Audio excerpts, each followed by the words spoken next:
The Sotogarame. Holy jeez. Oh my god. One of the most intimidating and versatile Japanese pole weapons, the Sotogarame was part of the key arsenal for samurai police during the 17th century. Featuring lethal spikes and hooks, police were able to capture violent offenders from a distance by using the weapon to latch onto the suspects, stopping them in their tracks. Although primarily used in defense, the sharp spikes along with the spiked butt cap made it a menacing and brutal weapon when in combat. Today, the Sotogarame's devastating use can be seen in the HBO television series Westworld. All right, bladesmiths, welcome to the kill test. To find out what kind of lethal damage your Sotogarame will do, I will take your weapons and stab and try to snag this ballistics dummy. Rita, you're up first. You ready for this? Hi. All right, let's do this.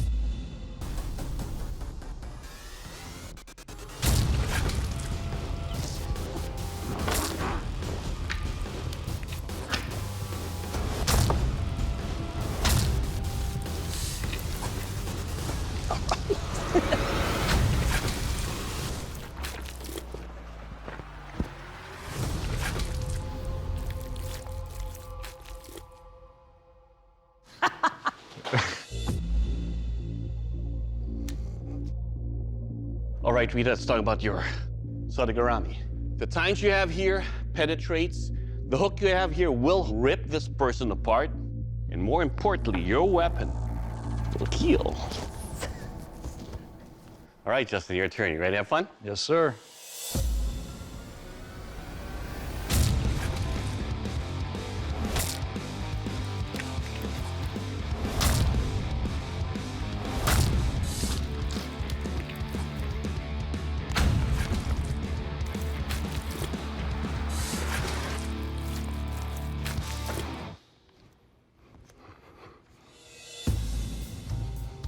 All right, Justin. The tines you have here, it's more of a stabbing tine rather than a grabbing. And this is a grabbing weapon, but that hook does grab onto that. Overall, sir, your weapon will kill.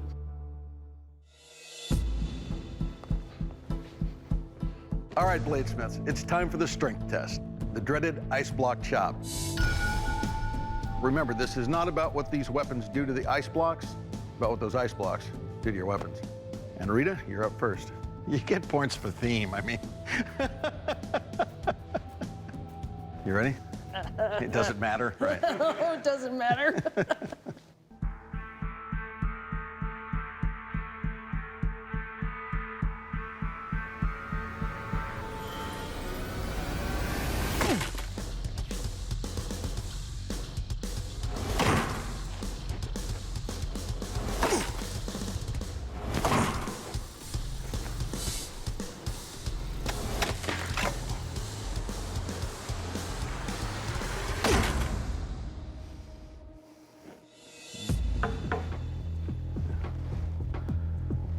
All right, Rita, got a little bit more of a bend in this one tine here, but everything else is pretty much the way it was going in.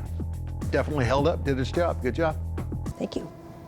All right, Justin, your turn. You ready? Yes, I am.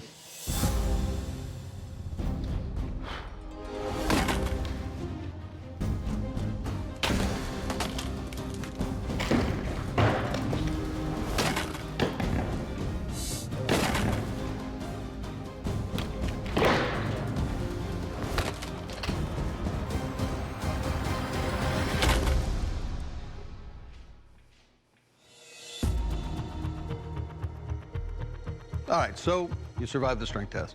This is a very strong, well-built head for this, but it's built more like a spear than it is for catching. I mean, I'm not sure how effective it would be at snagging the opponent, but it's a Devastator. It certainly did the job.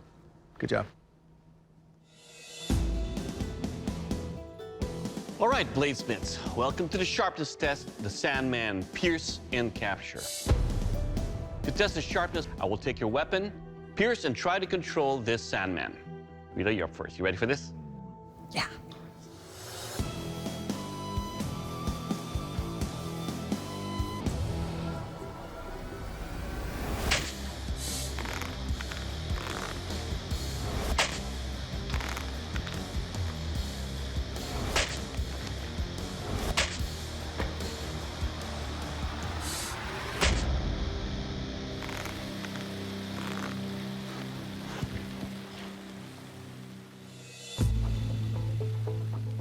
All right, Rita, the points you have on your tines here definitely penetrate when you thrust into that, but it doesn't slice on the way out or capture as well as it should.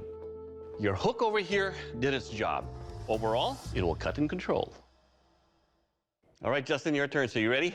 Yes, I am.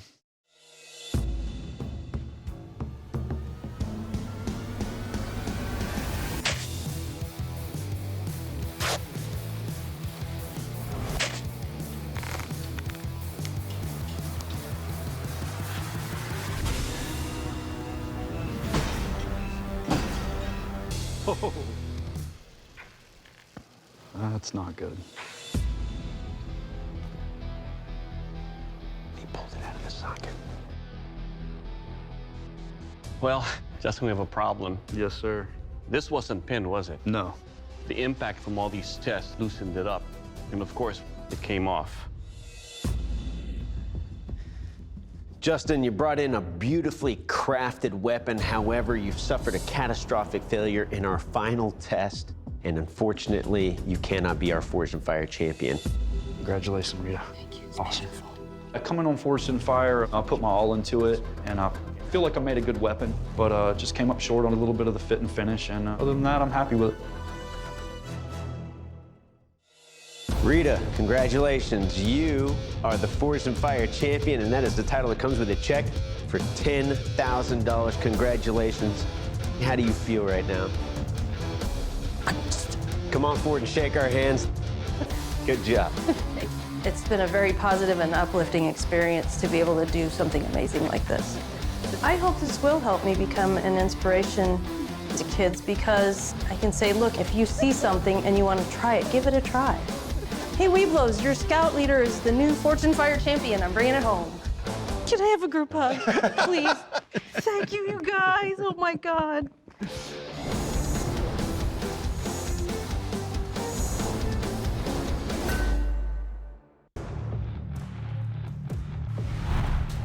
The Japanese Ono. Oh, yes. Been here to tell you more about it. Historic weapons recreation specialist David Baker.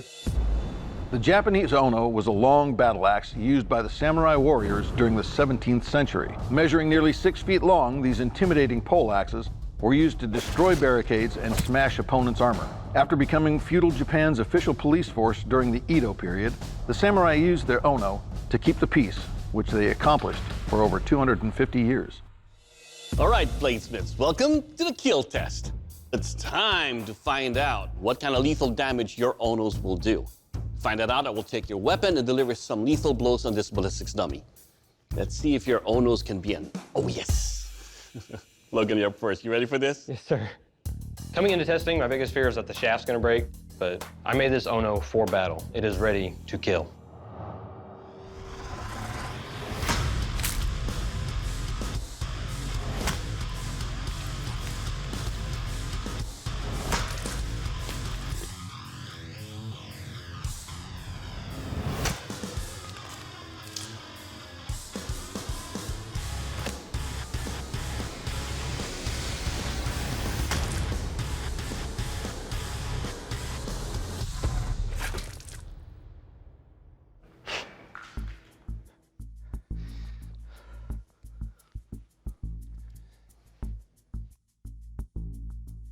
Oh, no. Logan, this is a lot of fun. The damage that you did with your design over here, for every chop using this digs in. On the way out, it guts you. Pretty much opened everything and crushed everything in its path. More importantly, your Ono is an oh yes. It will kill. Thank you. Keaton, your turn. So you ready? Oh, yeah. Let's do this.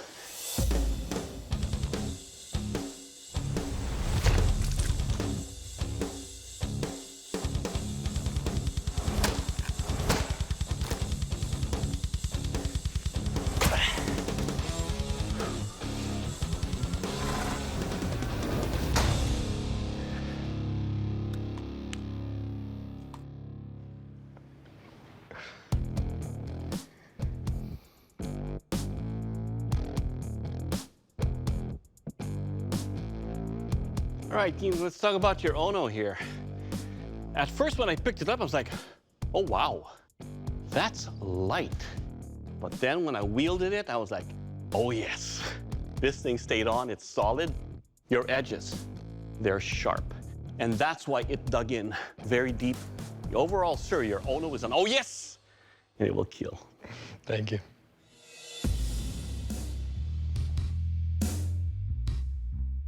Bladesmiths, welcome to our strength test. Bamboo wall chop. Now, to push your Onos to the limit, I'm gonna beat them repeatedly against a strong, thick, springy bamboo. Now again, it's not what your Onos do to the wall, it's what the wall does to your Onos. Logan, how you feeling? Good. Good, I feel good too.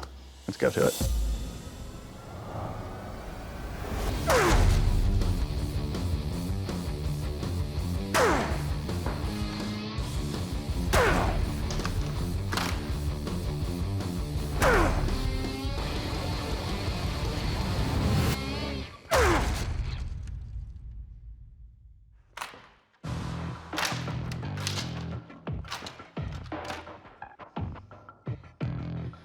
All right, Logan, good job.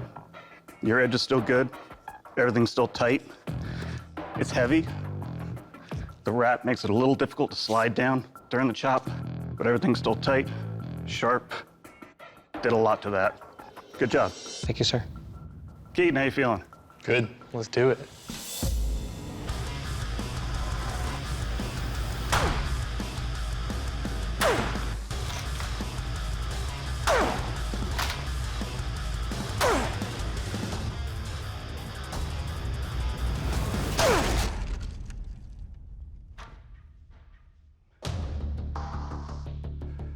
Just letting you go home. All right, Keaton, good job. It's nice and light, fast, easy to swing. My favorite aspect is how you have the wood going all the way through and split up top here. Your edges are still good, everything's tight. Good job. Thank you. All right, bladesmiths, now it's time to find out how sharp they are. This is the sharpness test, the water tube slice.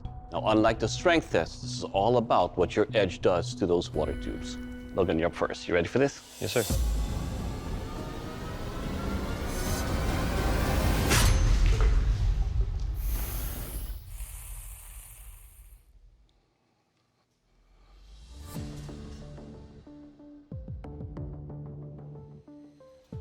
All right, Logan, that's an impressive cut. Very clean, no jagged edges on the tubes. Your weapon, sir, it will cut. Thank you, sir. Good job. All right, Keaton, your turn. So you ready? Yep.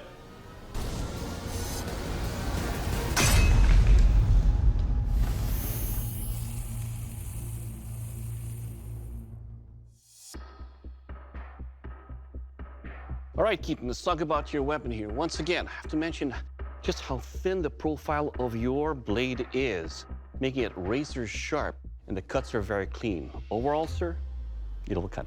Thank you. All right, Bladesmiths, the weapons tests are complete. I just need to get final confirmation from them about which of you is our Forged in Fire champion. All right, weapons tests are complete. Doug, he was one more effective than the other. Now they both performed equally well. Okay, now let's talk about weight, balance, and craftsmanship. Weight, balance, and craftsmanship are all found in one particular weapon, that's Keaton's. I agree with Doug. Logan's blade is really forward heavy. It's a little harder to control. All right. All right, Bladesmiths, the judges have evaluated your craftsmanship. You've both done incredible work here today, but only one of you can be the Forged in Fire champion, and that champion is Keaton. Congratulations, you're the Forged in Fire champion. Logan, unfortunately, your weapon didn't make the cut. David Baker's gonna tell you why. Logan, you brought us a beautiful weapon. This came down to the finer details of weight and balance and the usability of the weapon. And that's why we're letting you go. Yes, sir. Logan, that is a highly devastating weapon, but at this time, I have to ask you to please shake our hands and then please exit the forge. Come on forward, my friend. I'm happy for Keaton, but I'm disappointed. Keaton, that beautifully crafted and deadly Ono has earned you the title of Forged in Fire champion, and that's a title that comes with a check for $10,000. Good job, brother. Is that your smiling face? Because you look like you're in pain right now. No, I'm excited. All right, come on forward and shake our hands, my friend. The Forged in Fire champion. I did it. This experience has been great. It was definitely a challenge. The biggest thing I took away from this was just work hard, keep going, no matter what happens.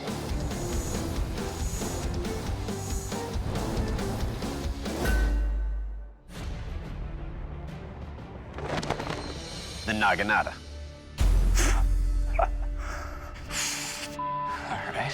The Naginata emerged around 1,000 years ago in Japan as a powerful pole weapon used by samurai warriors. Featuring a single-edged, slightly curved blade mounted on a wooden shaft, this 7 to 8 foot weapon was ideal for warding off attacks from enemies on horseback. Because it relied on momentum rather than upper body strength, it was an ideal weapon for female warriors.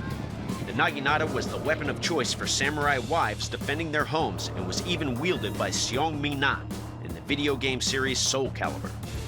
The traditions of the Naginata continue to be preserved through the teaching of the martial art Adarashi Naginata. The Naginata was a Japanese weapon known for its long-range cutting ability. To see how sharp your Naginata is, I will take your weapon and I'll attempt to cut through these tatami mats and a side of beef. Theo, you're up first. You ready? Yeah, I think so. Let's do this. Ah, jeez. All right.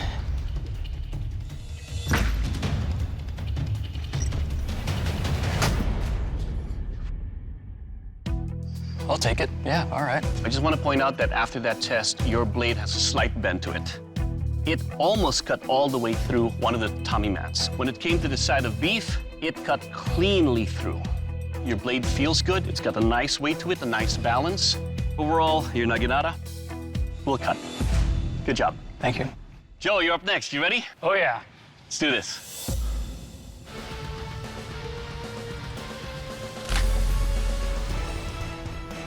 Nice. Oh, well done, man. Yeah. I would say I'm ahead in the game. Performed a little bit better than what Theo's did.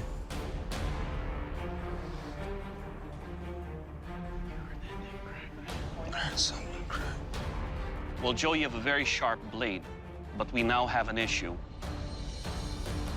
When I cut through the tatami mat, your handle at the seams here came apart. Your handle seam has opened up. And not only that, it picked up some cracks on this side that runs all the way down here, and on the other side, a hairline fracture that goes down this way. The seams are big enough to where I can actually put my fingernail through them. That is a critical failure. And for purposes of safety, we cannot continue to test your weapon. There's nothing? We can't do nothing? Bladesmiths, the judges have determined that there's no reason to deliberate. Joe, due to the catastrophic failure of your weapon's handle, you may now leave the arena.